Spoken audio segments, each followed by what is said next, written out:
Eagles Entertainment. Welcome, Eagles everywhere, to the Eagles Insider Podcast, presented by Lincoln Financial Group.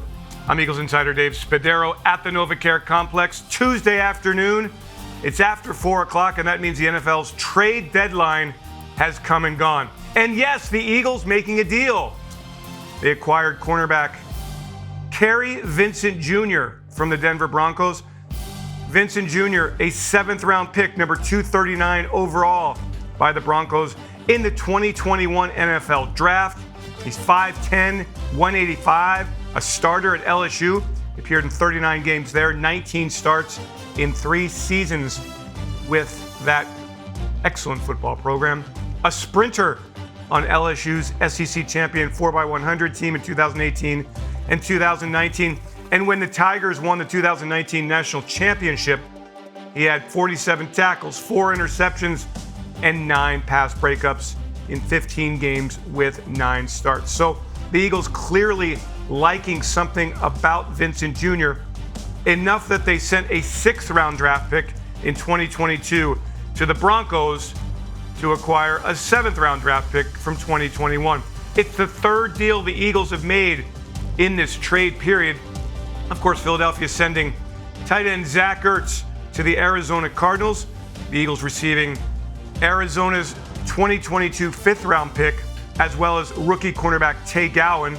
And then the Eagles last week sending quarterback Joe Flacco to the New York Jets. And they get back a conditional 6th-round pick from the Jets. So as it stands now, the Eagles have 10 draft selections next spring.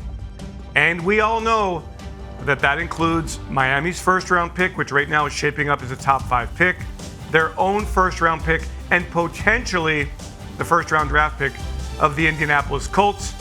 That pick acquired in the Carson Wentz trade. And just to remind you, should Wentz play 75% of the snaps, and he's played over 99% of the snaps now for the Colts, the Eagles would receive the Colts' 1st-round pick. If Wentz plays 70% of the snaps and the Colts make the playoffs, the Eagles still get the Colts' 1st-round pick. If Wentz fails to reach any of those playing milestones, the Eagles would get the Colts' 2nd-round selection. So either way you look at it, the Eagles are going to have 4 picks in the first 2 rounds of the 2022 NFL Draft, and they have at this point 10 draft picks overall. So good draft capital for the Eagles next year in a draft that shapes up to be so important for this football team. In this episode of the Eagles Insider Podcast presented by Lincoln Financial Group, we're going to talk to Nick Sirianni about the win in Detroit, great win, about the LA Chargers who come to town, and we'll get into the Chargers more later in the week with Justin Herbert, and he's a great quarterback, young quarterback, with what they have on defense, Nick Bosa, Derwin James, some very talented players on that side of the ball. But for now, we want to talk to Coach Sirianni about the win in Detroit and about some other ideas, just some big picture concepts with this football team. We begin the podcast with an interview with the new Eagles #1 tight end, and it bears some watching at the position. It's a position that's really taken a lot of turns in the last couple of weeks here. With Ertz being traded, the whole complexion of the tight end position changes. It means that Dallas Goedert is the #1 guy. In his 4th year, the 2nd-round pick by the Eagles out of South Dakota State in 2018, Goedert has responded the last 2 weeks. 3 catches, 70 yards against the Raiders. On Sunday, 6 catches, 72 yards against the Lions. Goedert's in the final year of his deal. He's ready for the moment. He's excited to be the #1 target, and he thinks he fits the bill physically and in every way as the tight end position takes on a new meaning in the NFL. And when you look at the Eagles at tight end, you've got, Goedert in his 4th year. You've got Jack Stoll, an undrafted rookie from Nebraska. The Eagles promoted Richard Rodgers, the veteran, from the practice squad for Sunday's game in Detroit, could continue to do that. Or they can get Tyree Jackson ready to go. The former University of Buffalo quarterback has been practicing the last 2 weeks. Really impressive as he made the transition to tight end. In training camp, he was terrific.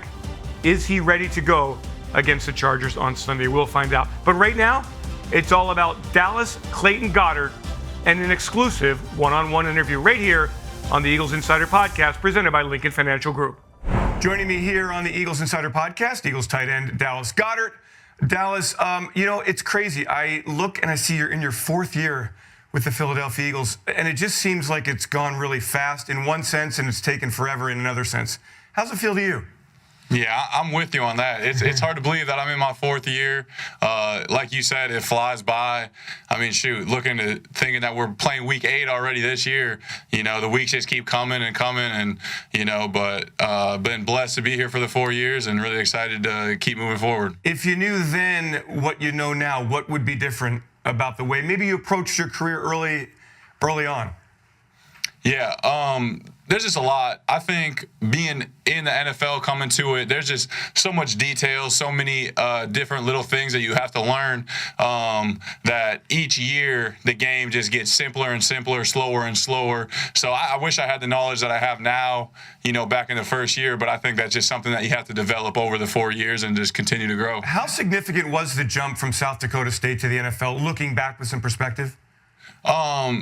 The level of competition was definitely less. So coming here, being able to beat, NFL starting safeties and linebackers, corners on a regular basis, that's something that, took a little bit of time. But, at South Dakota State, we did have a pretty tough offense. We had a lot of checks. We had route adjustments and stuff. So some of the stuff correlated. But like I said, there's a lot to know in the NFL, and I've learned a lot. All right, so you're the number 1 tight end here. Zach is in Arizona. The relationship you had with Zach, I know you've talked about it before, but as you put it into perspective, what was it like and how beneficial was it for you? And then B, how does it feel to be the guy? Yeah, having Zach here for the first 3.5 years of my career was, a big blessing for me. Being able to work with him, compete with him, watch him every day, the things he did on the field, the way he ran his routes, I was able to take a lot from what he did on the field and add it to my game. So, and then just in the meeting room, he was an extremely smart guy. He helped me learn things. So I'll be forever grateful for Zach. But like you said, he's not here anymore, and, I've been waiting to be the guy. Everybody wants that for themselves, and it's exciting. I got a great group of tight ends that I get to be with, compete with, learn from, teach every day. So we got a good group in there now, and it's fun knowing that I'm gonna get the majority of the plays on Sundays. Dallas, I know that you, as you said, you wanted to be the guy. I know you think you're one of the best tight ends in the league, which the numbers certainly say you are. So during those times, those years with Zach, how did you kind of rein in the aggressiveness and the want and the, if you will, selfishness of being that? And what did you learn about yourself during that time? Yeah, when I first got here, obviously Zach was coming off a tremendous year, the Super Bowl and Pro Bowl and whatnot, and he came here and my first year he broke the catch record for NFL tight ends or whatever. So I kind of knew my role, and I was going to do whatever I could when I got on the field to show the coaches that I belong on the field. And my first couple of years that was more as a blocking tight end, and I just embraced my role and just did everything I could to stay on the field, not let the coaches take me off. You come in with a guy of his caliber, you just got to kind of have a little bit of common sense and know that, we're not going to bench Zach because, of you. So I just went out there, went to work every day and tried to compete and get better each and every day. And there were ever moments of frustration that you felt? I think, there was frustrations. There was times where I wish I could do this or this, but, my ultimate goal is to win games. And, I felt like I was helping the team win games, even though I wasn't catching the ball, which is one of my favorite things to do. So, there wasn't too much frustration. You have an NFL legend like him. There's not a lot you can do. You are the definition of a big play tight end. Your touchdown numbers are high. Your yards after the catch are high. Your yards per catch are high. Why? What do you do so well that enables you to A, create room in the red zone, B, catch and run, and then C, get down the field and make catches? Yeah, I think it just comes with, I was blessed to have a body type. I was blessed to be fast, big, and strong. But, there's a lot of hard work that goes into it. I really, when it comes game day, I'm thinking that, I want to catch the ball and I want to run over this safety. Like those guys aren't my friends when it's Sunday, and I want to make them pay because I know any chance they get, they're going to try to hit me hard. But that's just kind of what it is, just knowing the game plan, knowing who's going to be covering you, how the defense is going to play in certain scenarios, and just who I have to attack and beat with leverage. Zach, you're a 26-year-old young man. You're asked to play in this very pressure-filled world. You've got a contract situation to look forward to. Have you always been a mature guy? I don't think anybody would really say I'm that mature. I just like to have fun with it and take it day by day. I get to come and play football. That's something that I've loved doing ever since I was young. And really, I'm just blessed to be able to still play. There's a lot of people that wish they could be in this situation. So I'm just really grateful for the opportunity that I have. And, I just focus on today and let tomorrow figure itself out. Now that you're the veteran in the room, what is your leadership style like? What are you teaching Jack and Tyree and these guys? What kind of, are you a hands-on guy? Are you a rah-rah guy now that you're in that role? Yeah, I'm not really too much of a rah-rah guy. Besides on Sunday, I get pretty amped up. I love playing the games. But during the week, I just tell them little tricks that have helped me along the way, whether it's something in the run game, in the pass game, when I see it's one high, you got to do this quicker. When it's too high, you got to do this. So there's a lot of little coaching points that I'll try to get to them when we're in the meeting, when we're talking about something else, or it's just kind of, I want to teach them by example. I want to work hard every day. I want to show them that you can get better every single day, and there's something you can always work on. I got to tell you, the tight end position seems like the sexy position in NFL offenses these days. You agree with that? It's a lot better than it was in the past. I've got a lot of great tight ends that have come up in the last 10 years that have really started to change the tight end position, which, I'm really grateful for. I wouldn't want to be playing in a, run every play offense. But, I think it is one of the coolest positions on the field. We get to be half of a step in the O-line, half of the step in the receiver. And, it's just kind of best of both worlds. You get to block and have an impact in the run game. And also when you catch the ball, it's always a ton of fun. And scoring touchdowns, we all love that. Dallas, I know you're fired up. Last one for you. So what is your pregame kind of get me fired up routine? Is it music? Is it a prayer? What is your deal? Yeah, really, it's just game day, and I wake up and, my blood's boiling a little bit hotter, and, I don't really listen to much music besides for what people have in the locker room, but I'm the guy that kind of just sits there, goes around, talks to people, tells them, let's go, this is going to be fun, we're going to go and get after it, and, that's just kind of what I do, just go talk to people and feed off of their energy. Dallas Goedert, keep having fun. Thanks so much for joining me on the Eagles Insider Podcast. Thank you. Looking forward to more production from Goedert on Sunday against the Chargers. Now let's visit with head coach Nick Sirianni. Good stuff here. Wide-ranging conversation. The 3-5 Eagles making a step forward, a big one in Detroit. Just a game they had to win. Kind of get that feeling, right? Go in there. They had to play well. They played very well. They dominated. 44-6. Now Sirianni shrugging that game off, as they do, win or loss, looking ahead to the Chargers. We talk about all of that and a whole lot more. Our weekly one-on-one with head coach Nick Sirianni. Eagles coming off a big win in Detroit. Congratulations, Coach. Like to start with Boston Scott and Jordan Howard, two players who enjoyed very fine summers, good preseasons, good training camps, and then they have to be very patient to wait for their names to be called, and then in Detroit they deliver. What does that mean to you when that happens? And I feel like there's a Nick Sirianni story brewing in this experience some way or another. I just think that it just, epitomizes them as pros, right? They had to sit behind, Miles. They had to sit behind Kenny and wait their turn to get some meaningful carries. And when they did, they made some great plays and they did a lot of good things in that game. So I think that's just going to be a forever story, right? That maybe I don't have a story that's from my past, but it is going to be they're going to be the prime example of what you need to do and how you need to be a pro and how you need to come to work every day and be ready when your number's called. And when you do, what a great example for young guys that are backups right now, right? To see Jordan do what he did or Boston do what he did, that, when they came in, Jordan hadn't had any carries, right? Comes in and scores, gets a 12 really good runs, really physical runs, and scores 2 touchdowns. Same with Boston.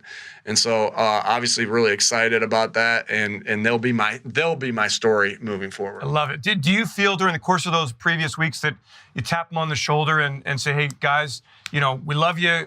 Your time is going to come? Yeah, you just always want to keep them engaged and keep them interested. But again, that's something that those guys are no matter what, right? Because they know what it is to be a pro.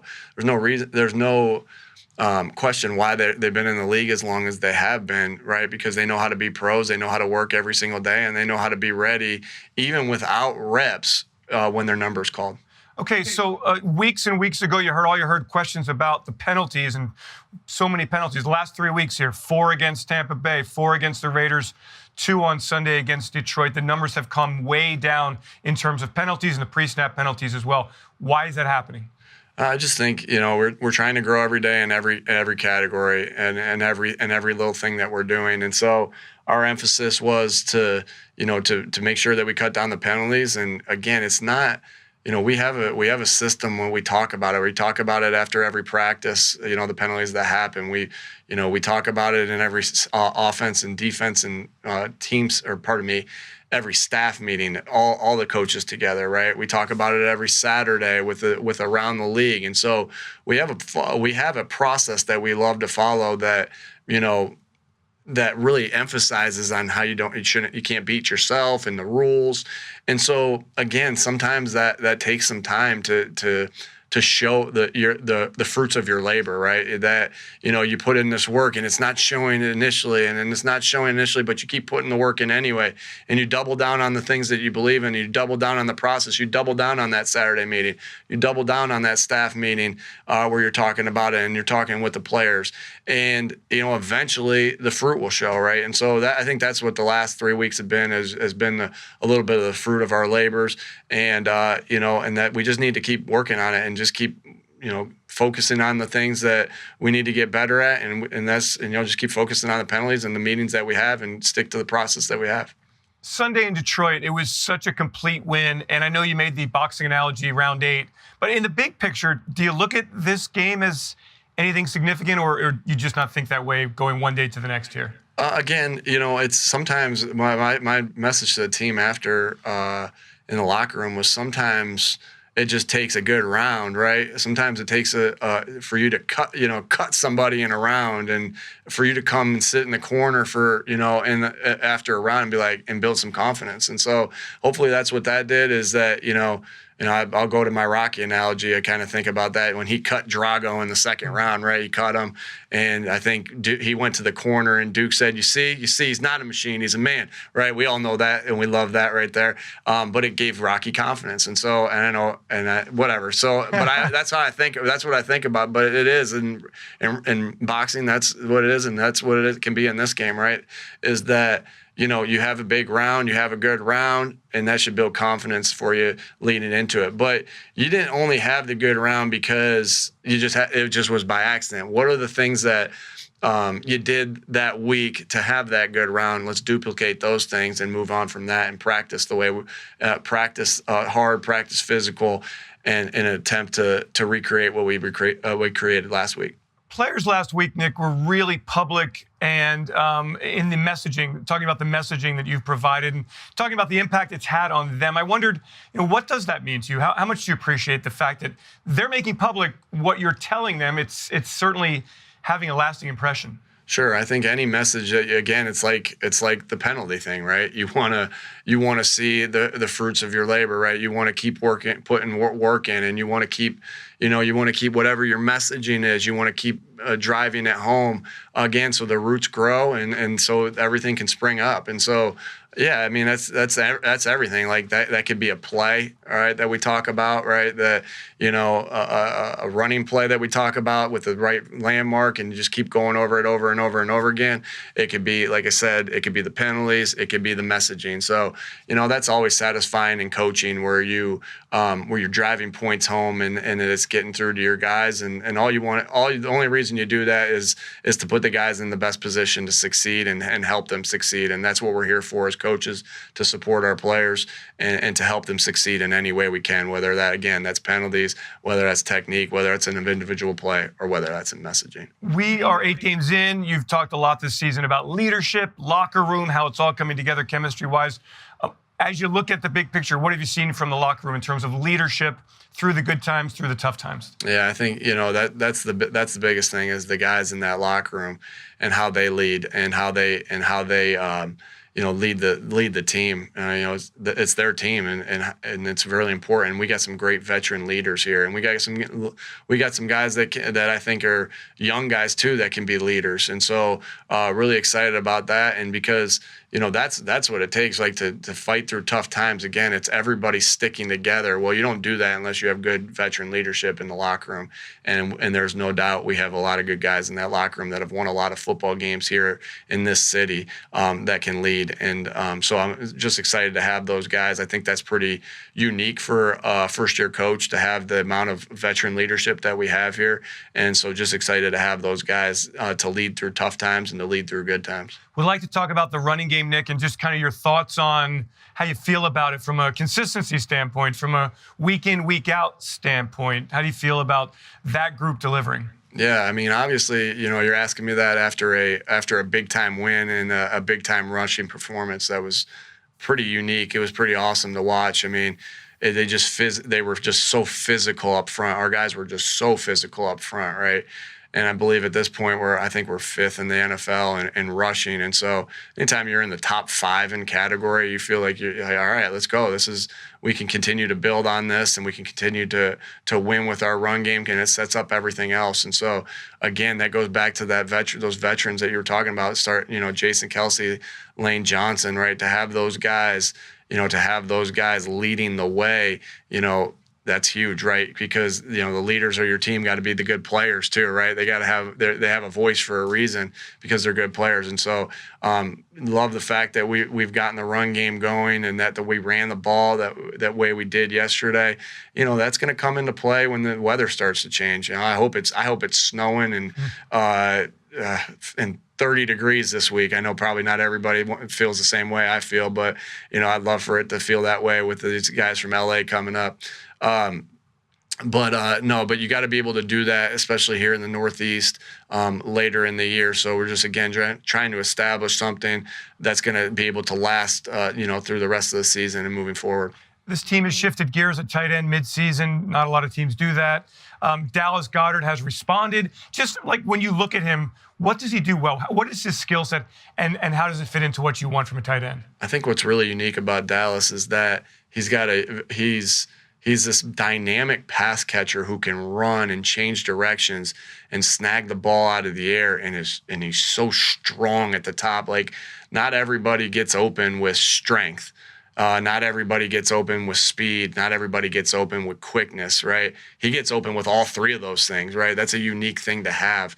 And then he's just so dangerous with the ball in his hands. Like, you get that guy the ball in his hands in the open field, and people got to go tackle that guy. I mean, that's not an easy thing to go tackle that guy.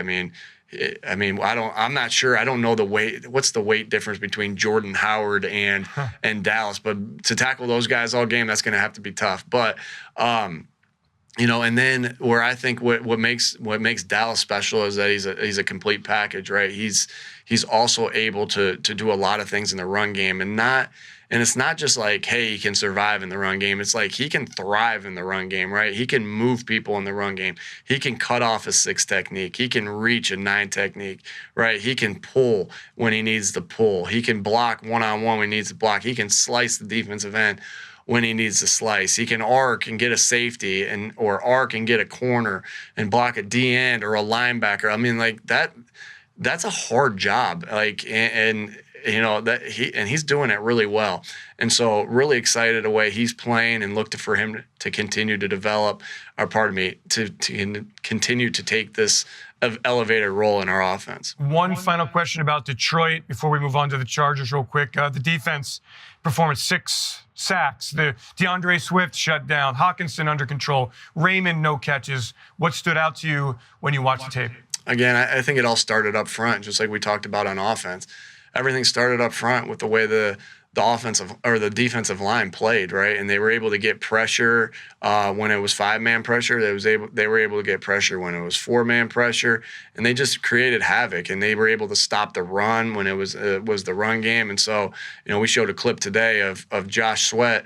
They double teamed him, right? They thumped him on the edge, right, with a tight end, and the tackle was setting, and he just pushed through that tackle, and the tight end Hawkinson couldn't get hands on him. He just pushed through there and got a big sack on Goff. And so, it was just exciting the way they played up. The front four played up front, and with the way they got pressure again, whether it was 5-man or 4-man pressure. And when you dominate the line of scrimmage the way that defensive line dominated the line of scrimmage, you're gonna be pretty successful on defense. Sunday, the Chargers come to town. The defense has Bosa on the front end and James on the back end. They give you a bunch of looks. What's the challenge against that scheme? Yeah, they got some good players over there, and I think I got a lot of respect for Coach Staley. He's a great defensive coordinator. And, the challenge in the scheme, again, is they're multiple in things that they do, but it's always going to start with their players, right? And we're always going to talk about their players. They're good players, and there's no doubt. Obviously, I was in San Diego when it was San Diego and Bosa was there. I know what kind of pass rusher he can be just from practice, and then obviously all the things he's done in the league. And I wasn't there when Derwin James was there, but I know he's a lot to handle. He's again, the way I talked about Dallas with how he can do it in the run game and the pass game, that's what this guy can do too. He can do it in the run game and the pass game. He's a force you're going to have to figure out ways to block him in the run game and be on your game to get open on him in the pass game.